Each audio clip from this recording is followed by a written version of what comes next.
Shri Swami Samarth. 19 April 2026 रोजी अक्षय तृतीया आहे.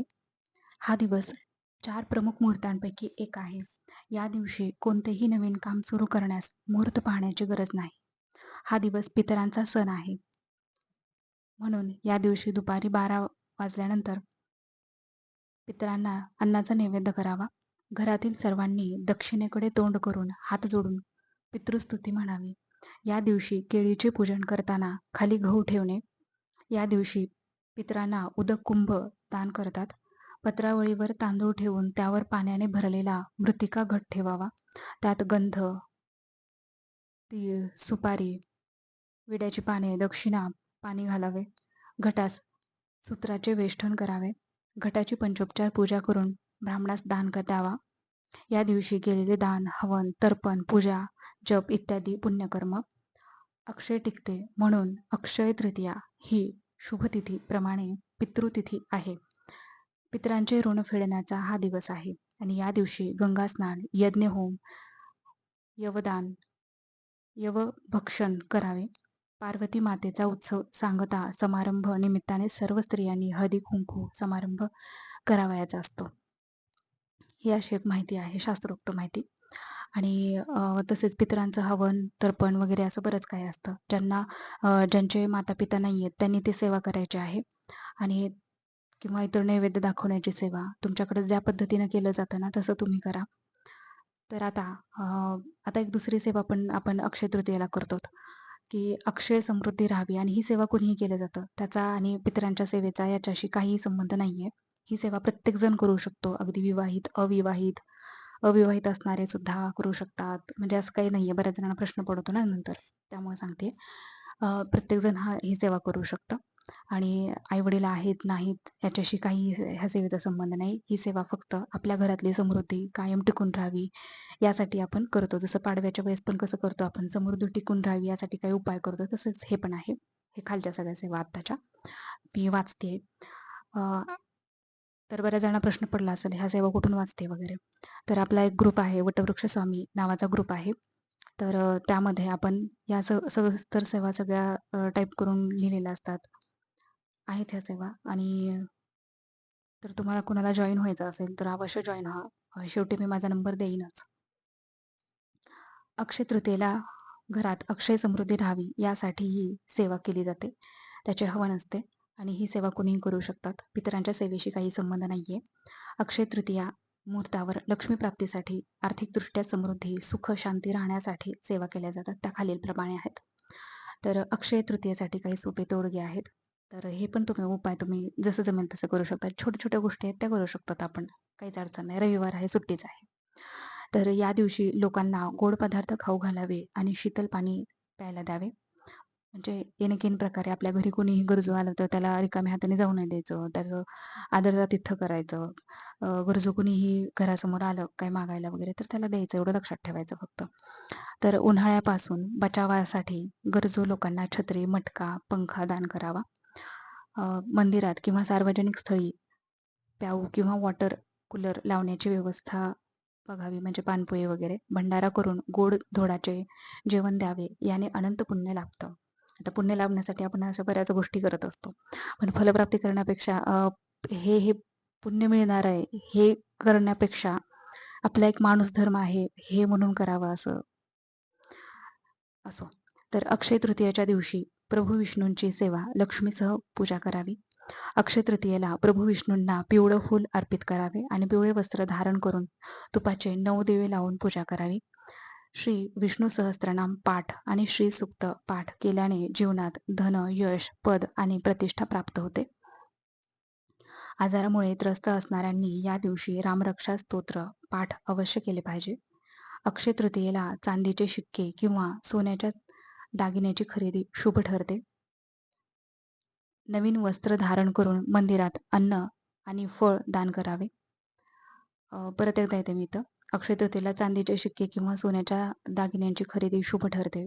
ज्यांची ऐपत आहे त्यांनी अवश्य करावं. ज्यांची नसते त्यांनी असे आग्रह बिलकुल करू नये. त्यांनी अन्नदान करण्याकडे लक्ष द्यावं. समाजशील गोष्टी करण्याकडे आपण लक्ष द्यावं. रुग्णालयात गोड पदार्थ, पाणी, फळ वितरित केल्याने अनंत पुण्य प्राप्त होते. या दिवशी आपल्या मित्रांना किंवा विद्वान लोकांना धार्मिक पुस्तक दान केल्याने देवगुरु बृहस्पती प्रसन्न होतात. विद्यार्थ्यांनी या दिवशी कठीण परिश्रम करण्याची प्रतिज्ञा केली पाहिजे. विद्यार्थ्यांनी देवासमोर संकल्प घ्यायला हवा आणि आता अ, कठीण परिश्रम करेन असं वचन द्यायचंय आपल्याला आणि तसेच आई-वडील आणि गुरूंचा आशीर्वाद घ्यायला हवा. या दिवशी मोठ्यांचा आशीर्वाद अनंत फळदायी ठरतो. तर या दिवशी कोणतेही शुभ कार्य प्रारंभ करता येईल. वाहन खरेदी करू शकता किंवा घरात मंगळ कार्य करण्यासाठी मुहूर्त बघण्याची गरज नाही. या दिवशी छत्रीदान नक्की करावे आणि जागोजागी लोकांसाठी पाण्याची व्यवस्था करावी. मग म्हटलं वरती मगाशी म्हटल्याप्रमाणे. आहारात सातूचे सेवन करावे. या दिवशी सातू सेवनाचे अत्यंत महत्त्व आहे. मंदिरात पाण्याचे पात्र आणि पूजा थाळ, घंटा व इतर पूजेचं सामान दान करावे. आता मग सगळेजण तेच करत राहतील. परत तिथं मंदिरामध्ये जास्त व्यवस्था होईल ना. त्या ठिकाणी मंदिर असू द्या किंवा कोणतंही सामाजिक ठिकाण असू द्या, आधी तिथलं नियोजन करताना विचारावं, की तुम्हाला काही नाहीये, आम्ही काय देऊ आणून? असं विचारावं, एक औपचारिकता असते. विनाकारण सगळ्यांनी एकच गोष्ट देण्यात काय अर्थ आहे ना? ते पडून राहतं तसंच. सामाजिक बांधिलकी पण आपली असली पाहिजे एक मनुष्य म्हणून. विनाकारण गोष्टींचा संचय व्यर्थच आहे तो. अ, देवघरात पूर्ण 24 तास तुपाचा अखंड दिवा लावावा. शक्य असेल त्याने अवश्य तुपाचा दिवा लावावा. नसेल तर तेलाचा दिवा लावावा. प्रत्येकाच्या आर्थिक परिस्थितीचे गणितं असतात. या दिवशी श्री रामचरितमानसमधील अरण्यकांड पाठ करावे. यात प्रभू राम ऋषी आणि महान संतांना दर्शन देतात. याने जन्मांतराचे पुण्य फळ प्राप्त होतं. याने रामकृपा मिळते. सरळ रामनामाचा जप करा. बाकीचं काय आपल्याला सगळ्यांना जमतं असं काही नाहीये. रामरक्षा तुम्ही ऐका, वाचा, जसं जमेल तसं करा. श्री सुक्ताचे 11 वेळा पाठ करा. ओम श्रीं श्रीये नमः या मंत्राचा 5 ते 11 माळ जप करावा. एक माळही चालेल, काही हरकत नाहीये. जसं जमेल तसं करा. लक्ष्मीजींसोबत भगवान विष्णूची पूजा केली जाते. भगवान विष्णूला पिवळी फुले, पिवळी मिठाई, पिवळी फळे अर्पण करा. अगदी पिवळा शिराही केला तरी चालेल, काही हरकत नाही, सुंदर लागतो. ज्योतिष शास्त्रानुसार अक्षय तृतीयेच्या दिवशी मंदिरात केळीचे झाड लावल्याने व्यक्तीचे वैवाहिक सुख वाढते, असं म्हटलं आहे. आता मंदिरात कसं करणार ना? परत आपली सामाजिक बांधिलकी. आपल्या शेतात लावा असेल तर. तुमच्या घराच्या मुख्य प्रवेशद्वारावर हळदयुक्त पाण्याचा शिडकावा करा. यामुळे नकारात्मक ऊर्जा जाईल. आता इथं मंदिरात केळीचे झाड लावा, हे असं वैवाहिक सुख वाढेल वगैरे सांगितलंय. तर तुम्ही केळी दान करा ना. हे असं करू शकतो आपण. प्रत्येक गोष्टीचे उपाय असतात. स्वामी सुचवतात आणि तसं करायचं. सामाजिक बांधिलकी ठेवून, आपण भान ठेवून आता काळाची गरज आहे असं वागलं पाहिजे. कर्मकांडाकडे लक्ष न देता ते किती समाजोपयोगी पण होईल, मी मनुष्य म्हणून याच्याकडेही आपल्या प्रत्येकाचा लक्ष असलं पाहिजे, स्वातंत्र्य असलं पाहिजे. या दिवशी पाणी दान केल्याने मानसिक वेदना दूर होतात. मातीच्या भांड्यात पाणी भरून दान केल्याने व्यवसायातील अडथळे दूर होतात. या दिवशी आंब्याचे दान केल्याने आयुर्मान वाढते, असं सांगितले. आंब्याच्या रसाचं आपल्याकडे महत्त्व आहे आणि यावेळेस सीझन असतं त्यामुळं. या दिवशी विष्णू सहस्त्रनामाचे पठण अवश्य करावे. घरात सुख समृद्धी नांदेल. हे काही उपाय आहेत. आणि तर एखादा याचक किंवा एखादा गरजू व्यक्ती आपल्याकडे आलेला असतो, तर त्याला अवश्य द्यावं. काय सांगता येतं, की कुठले तरी पितर आलेले असतात. हे असं एक धारणा असते, त्यामुळे आपण ते करायचं. घरात समृद्धी राहण्यासाठी अक्षय तृतीया या दिवशी करावयाचे विशेष हवन. आता हे हवनाचंही आणि म्हणजे आपले आई-वडील ज्यांचे आई-वडील आहेत, नाहीत याच्याशी काही संबंध नाही. हे पण घरामध्ये समृद्धी, सुखशांती राहण्यासाठीच हे पण हवन आहे. लक्षात ठेवा, सोपंच आहे. ज्यांना करायचं त्यांनी करू शकता आणि ज्यांना नाही जमणार त्याचाही आपण सोपा उपाय सांगू शकतो. तर या हवनाचा अक्षय तृतीया दिवशी हे हवन सर्वजण करू शकतात, हे सांगितले. अक्षय तृतीयाचे हवन करावे. माफ करा.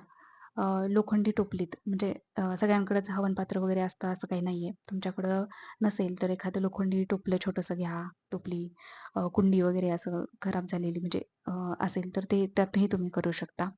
आणि कायम आता नंतर अशाच गोष्टींसाठी, सेवेसाठी ठेवायचं ते. हवनकुंड वगैरे असेल तर उत्तमच. गाईच्या गोवऱ्या असतील तर, कापूर, गाईच्या तुपाच्या वातीतील प्रज्वलित तर ते करायचं आहे आपल्याला हवन. आधी समिधा मी सांगते.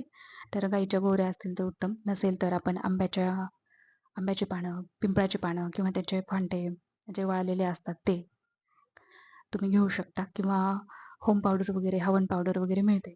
तर त्या पद्धतीने तुम्ही घेऊ शकता. आजकाल सर्व महिला तेच वापरतात. अवश्य करू शकता आणि घरी हे करू शकतात. असं काही नाहीये, काय अवघड आहे असं काही नाहीये. सगळं सोपं असतं. फक्त कुणीतरी भीती घालतं आपल्याला आणि आपण त्याला भीतो, असं काही नाही. आपण सगळं करू शकतो. छोट्या-छोट्या गोष्टी असतात त्या करू शकतो. तर हे हवन अशा पद्धतीनं करायचंय. गाईच्या तुपामध्ये प्रज्वलित केलेल्या ज्या फुलवात्या आहेत, 2च फुलवाती ठेवायच्या, कापूर ठेवायचा आणि प्रज्वलित करायचं ते हवन. त्यानंतर गुरुर्ब्रह्मा गुरुर्विष्णू प्रार्थना आपण घ्यायची पूर्णतः आणि तुपाचा एक-एक थेंब चमच्याने टाकत आपल्याला हवन करायचं आहे. तर एकानं माळ घेऊन केलं तरी चालेल, जसं तुम्हाला जमेल तसं केलं तर चालेल. एकानं जप घ्यायचा आणि एकानं ते हवन कुंडामध्ये एक-एक थेंब तूप टाकत राहायचं. तसं केलं तरी चालेल किंवा एखाद्याला स्वतःच करायचं असेल तर तसंही करू शकता, काही हरकत नाही. तर एक माळ श्री स्वामी समर्थ मंत्र, गायत्री मंत्र 1 माळ किंवा 24 वेळा, नवार्णव मंत्र 1 माळ किंवा 16 वेळा, महामृत्युंजय मंत्र 1 माळ किंवा 11-21 वेळा. तर अशा पद्धतीने तुम्ही छोट्याखानी करू शकता. सर्व मंत्र 1-1 माळ किंवा म्हणजेच 108 वेळा घेऊ शकता किंवा आत्ता सांगितल्याप्रमाणे 11-21 वगैरे असं करू शकता. हवन शुद्ध गाईच्या तुपाने किंवा तिळाच्या तेलाने केले तरी चालते. श्री स्वामी समर्थ किंवा कोणताही मंत्र म्हणला की चमच्याने थेंबभर तूप अग्नीत टाकत स्वाहा म्हणावे. आता ग्रुपवर ना असे किती जण तर नवीन आहेत की आज जॉइन झालेले असतात, तर उद्याही त्यांना करता यावं. त्यामुळं सोप्यात सोपं आपण सांगतो. तर हे हवन अक्षय पुण्य फलप्राप्तीसाठी असते आणि हे हवन कोणीही करू शकतात.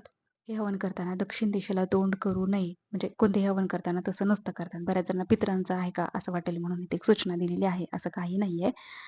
दक्षिण दिशेला तोंड वगैरे करून बसायचं नाही. बाकी सगळ्या दिशेला तोंड करून बसायचं कोणत्याही हवनाला. हे हवन दिवसभरात कधीही केले तरी चालेल. हवन सेवा संध्याकाळपर्यंत कधीही करू शकता.